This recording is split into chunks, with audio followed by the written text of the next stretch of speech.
What to eat and avoid on a low-fiber diet. Fiber is a substance in plant-based foods that remains undigested as it passes through the small intestine. A low-fiber diet contains foods that are easily digested and absorbed. Following a low-fiber diet, also called a low-residue diet, reduces the amount of undigested food moving through the small intestine, which reduces stool size and frequency. This is particularly important for people with inflammatory bowel disease (IBD) who are experiencing a flare-up. People preparing for a colonoscopy may also need to follow a low-fiber diet, depending on their doctor's recommendations. With careful planning, it is still possible to get all the essential nutrients from a variety of low-fiber foods. In this article, we look at what foods to include and those to avoid when following a low-fiber diet. Who needs a low-fiber diet? Cornflakes may be a part of a low-fiber diet. Cornflakes can be part of a low-fiber diet. Most adults need fiber-rich foods to keep their digestive system healthy. However, a high-fiber diet is unsuitable for some people who have specific conditions, so a low-fiber diet may be a better option. Conditions that may require a person to eat a low-fiber diet include a flare-up of IBD, including Crohn's disease, ulcerative colitis, and diverticulitis, and obstruction to part of the bowel before or after bowel surgery. A low-fiber diet can reduce the risk of the bowel becoming obstructed, or if the bowel is obstructed, it can reduce symptoms such as bloating or pain. Foods to avoid on a low-fiber diet. Breakfast cereals, including muesli, bran flakes, puffed wheat, shredded wheat, porridge, granola, or cereals with added dried fruits. Whole wheat bread, seeded loaves, and bread with added fruit, nuts, or seeds. All vegetable skins, peels, and seeds, including potato skins. Whole wheat or brown pasta or grains, including brown or wild rice, bulgur wheat, quinoa, and couscous. Cakes or pastries with nuts, fruits, or seeds, including fig rolls, flapjacks, and fruit scones. Fruits with seeds and peels still attached, including raspberries, strawberries, blueberries, blackcurrants, passion fruit, kiwi, oranges, coconut, and fresh figs. All dried fruit, such as figs, prunes, dates, and raisins.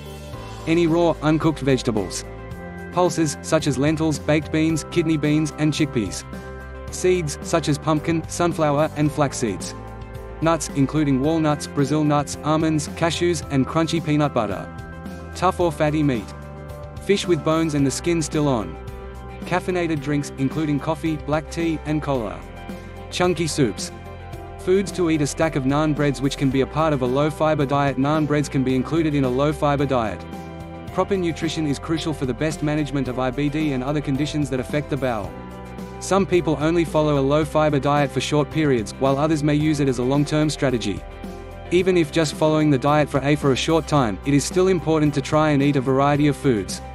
The following foods may be included as part of a low-fiber diet, depending on individual symptoms and tolerance. Low-fiber breakfast cereals, such as cornflakes and puffed rice. Gluten-containing products made from white flour, such as pita bread, naan bread, wraps, noodles, pasta, crumpets, and cream crackers. Gluten-free, starchy foods, such as white rice, rice cakes, and crackers. Cooked potatoes with skins removed. Small amounts of fruits with pits and skin removed, such as ripe banana, melons, and tinned fruit. Smooth fruit juice. Smooth peanut butter. Vegetables without peel, seeds, or stalks. Sieved soups or broths. Smooth tomato sauce. Dairy products in small amounts, only if they do not cause additional symptoms. Meat, fish, poached eggs, and tofu. Meal plan. Salmon, white rice, and vegetables is recommended for a low-fiber diet. Salmon, white rice, and vegetables is a recommended dinner for a low-fiber diet. Meal options for someone following the low-fiber diet include breakfast. Low-fiber cereal, for example Rice Krispies, cornflakes, Special K, with milk or non-dairy milk. White bread or toast with butter and jelly. Poached eggs. Mid-morning snack. Crumpet. Smooth yogurt or kefir applesauce with cinnamon. Lunch. A sandwich made from white bread with slices of turkey breast. White pasta with tuna. Mid-afternoon snack. Ripe banana. Plain biscuits. Pudding. Canned mandarin oranges. Dinner. White rice with salmon and low-fiber vegetables. Omelette. Chicken breast with mashed potato. The 10 best Crohn's disease blogs. The 10 best Crohn's disease blogs. Living with Crohn's can be stressful, but you don't have to tackle it alone. We've compiled a list of the best blogs for people with Crohn's disease. Read now. Tips when introducing new foods: add only one at a time. This will help a person identify foods that make their symptoms worse. Read the labels on pre-prepared or packaged meals, as they may contain ingredients that trigger symptoms. Avoid anything with bits in it, including yogurts, marmalade, mustard, popcorn, and crunchy peanut butter. Here are some more useful tips for a low-fiber diet. Sieve soups and lumpy stews. Eat small meals every 3 to 4 hours. Chew food slowly and thoroughly. Avoid large quantities of caffeine or alcohol. Avoid rich sauces and spicy foods. Consume only small amounts of dairy. Avoid fizzy drinks. Speak to a dietitian about what fruits and vegetables are safe to eat. Recovery. If eating or digestion continues to be difficult or painful, it is essential to speak to a doctor. People with IBD may need considerable support from a dietitian to manage the disease during times of relapse and remission. While much research is conflicting on the best dietary approach to prevent or delay IBD relapse, there is some evidence that supports a semi-vegetarian diet and exclusion diets. It is vital to eat a varied diet that contains all of the essential nutrients and enough calories to maintain energy levels.